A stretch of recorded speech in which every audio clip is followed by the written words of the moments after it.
Mga magsasaka pumila sa tanggapan ng NIA Upriis sa Gimba, Nueva Ecija para sa Agri-Puhunan Program ng pamahalaan. Silipin sa report.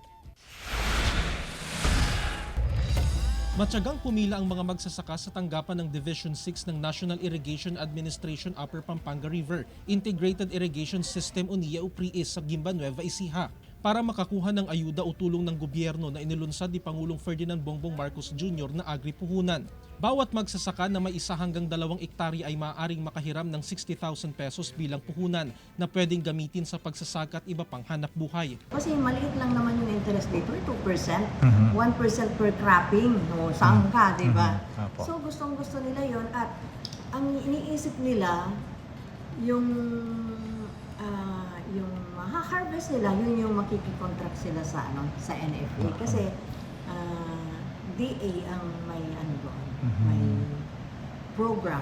Ayon sa mga magsasaka, malaking tulong ang programa dahil bukod sa malaking halaga ang kanilang makukuha na puhunan, ay maliit lamang ang interes na umaabot sa 2% kada taon.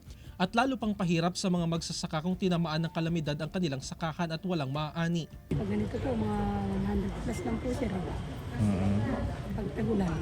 Dayatan po, hindi umulan, 200 po. Sa bayan ng Talugtog pa lamang ay nasa 1,700 ang bilang ng mga magsasaka na kabilang sa Registry System for Basic Sectors in Agriculture. Pero sa ngayon ay nasa 600 mga magsasaka sa nasasakupan ng Division 6 mula sa bayan ng Gimba, Talugtog, Quiapo at ilang bahagi ng Tarlac ang inaasahang makikinabang sa Agri-Puhunan. Jarek Pasilyao, 1 North Central Luzon.